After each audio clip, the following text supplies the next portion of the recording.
Madam చెప్పండి, ఇప్పటి వరకు కూడా ఒక డిస్కషన్ అంటూ జరిగింది. నిన్నటి వరకు ఒకలాగా జరిగింది. ఇప్పుడు ఇంకొక కొత్త మ్యాటర్ కూడా బయటకు వచ్చింది. మరి ఇదంతా రాజధానినే చేయించారంటారు? నేను ఇంకేం చెప్పానండి. మనకు 33 ఇయర్స్లో మన క్రైమ్ హిస్టరీ ముందు ఉండాలి కదా. 1 ఇయర్ నుంచే ఎందుకు జరుగుతుంది? మనల్ని వదిలించుకోవాలి అన్నది 3-4 ఇయర్స్ నుంచి జరుగుతున్నా సరే, హర్యానా ఉన్నప్పుడు కూడా హర్యానా వాళ్ళ డాడీ ఆ కాల్ రికార్డింగ్లో కూడా మీరు విన్నట్టయితే బొక్క లావణ్య ఎవత్తది, నేను ఇవాళ బ్రేకప్ అంటే బ్రేకప్ అన్న డిస్కషన్ వరకు వెళ్తుంది. అప్పుడు హర్యానాని బోల్డ్ అమ్మాయి, స్ట్రాంగ్ అమ్మాయి అని నాకు అపోనెంట్గా సెలెక్ట్ చేసుకున్న మాట నిజమే, అది నిజం. మరి హర్యానాకి ఇంటర్నల్గా ఏం చేశారు, లేకపోతే ఆ అమ్మాయికి అబార్షన్ ప్రెగ్నెంట్ అని కూడా నాకు కూడా విన్నాను. నేను చాలా ఛానల్స్ నాకు కూడా ఫోన్ చేసి అడుగుతున్నారు. మరి అదేంటి అన్నది హర్యానాకు కూడా తెలుస్తుంది. అందరూ బయటికి రావాలి, చెప్పాలి అని నేను కోరుకుంటున్నాను. ఇప్పుడు ప్రీతి విషయానికి వస్తే, ప్రీతి ఇప్పుడు లైవ్లో ఫోన్లో కూడా మాట్లాడించడం కూడా జరిగింది ఆర్జే శేఖర్. మరి దానికి మీరేం చెప్తారు? 1.5 year నుంచి రావాలి కదండి.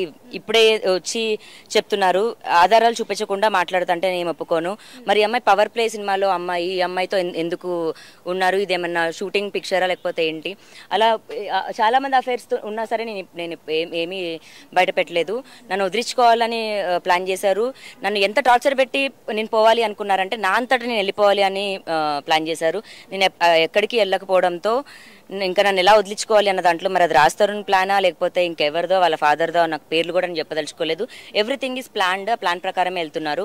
ఇప్పుడు ప్రీతి వాళ్ళందరూ మన నా లైఫ్లోకి ఎలా వచ్చారు, ఎందుకు పరిచయం అయ్యారు అని మొత్తం కూడా నేను వెనక్కి వెళ్ళి ప్రతి ఒక్క పర్సన్ని ఇప్పుడు నేను తీసి మొత్తం క్లియర్ చేసే నేను మళ్ళీ నా లైఫ్ అన్నది నేను స్టార్ట్ చేసుకుంటా. నన్ను మోసం చేసిన దానికి, నేను 10 సంవత్సరాలు నేను సర్వ్ చేసిన దానికి ఖచ్చితంగా they has to pay back. అది మనీ రూపంలోనో, విల్లా, కారు ఇవి కాదు, టైం.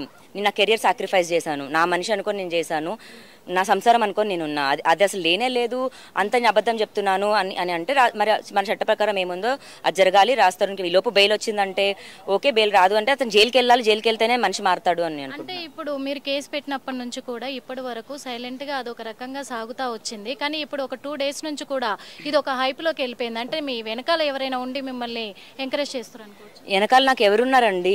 ఉంటే మీ మీడియా వాళ్ళు ఉండడం తప్ప, మంచో చెడో మీరే తీసుకెళ్తున్నారు ముందుకి. సహాయం కావాలని వచ్చాను నేను. నాకు వెనకాల ఎవరో ఉంటే నేను ఎందుకో బయటకు వచ్చి రోడ్డు పైన నుంచి అడుక్కుంటున్నాను. నేను లిటరలీ అడుక్కుంటున్నాను, భిక్ష వేయండి నాకు ఏ విధంగా అయినా అని. ఇంకా మీరు క్వశ్చన్ అడిగేటప్పుడు కూడా ఒకసారి ఆలోచించి నాకు అది కూడా ఆలోచించి అడగాలని కోరుకుంటున్నాను. అడిగామంటే నిన్న చూసుకున్నట్లయితే ప్రసాద్ ల్యాబ్లో నా వరుణ్ నాకు కావాలి, నేను చూడడానికి వచ్చాను, నా రాజుని అని చెప్పేసి కూడా మీరు చాలా ఫైట్ చేయడం కూడా జరిగింది అక్కడ. కానీ తను వెళ్ళిపోవడం కూడా జరిగింది. ఇప్పుడు చూసుకున్నట్లయితే ఇప్పుడు మీడియా పరంగా కూడా మొత్తం లైవ్లో కూడా మీరు చెప్పారు, నాకు రాజొద్దు, నేను ఫోటోకి దండేసి కూర్చుంటాను అన్నారు. ఎందుకని? ఇంకా నేను ఏం చేయనండి. ఇప్పుడు పరాయి మగాడితో నన్ను అనరాని మాటలు అనిపించాడు. నాకు తెలిసి ఏ ఆడపిల్ల కూడా తీసుకోదండి.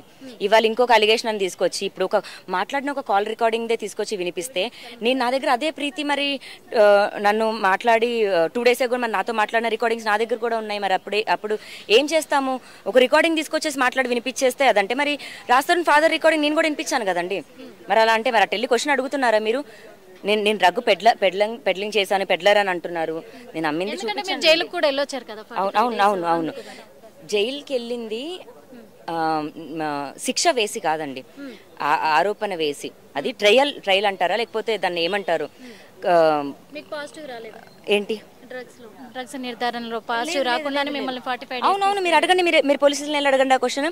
లావణ్య పాజిటివ్ వచ్చిందా, లావణ్య అమ్మిందా, లావణ్య కొనిందా, ఒక్క ఎవిడెన్స్ చూపించమని అడగండి. అడిగిన ఇచ్చిన రాజధాని ఎందుకు ఎలిగేషన్ చేస్తున్నారు? ఎందుకంటే జైలుకి వెళ్ళారు, డ్రగ్స్ తీసుకున్నారు, నేను చెప్పినా వినలేదు, మార్చుకోలేదు తన పద్ధతి, అందుకే నేను వద్దనుకున్నాను అని చెప్పేసి. మరి ఇప్పుడు మంచిది వదిలేస్తున్నాను అంటే మీరు మొహం మీద తూ అని ఊగిరా అండి? సింపుల్.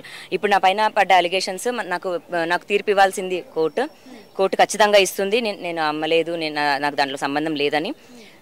అంతే అండి. Thank you so much. Hit TV app ని డౌన్లోడ్ చేసుకోండి. ఇందులో short news, live news, entertainment movies అన్ని అవైలబుల్ గా ఉన్నాయి. Please download hit TV app.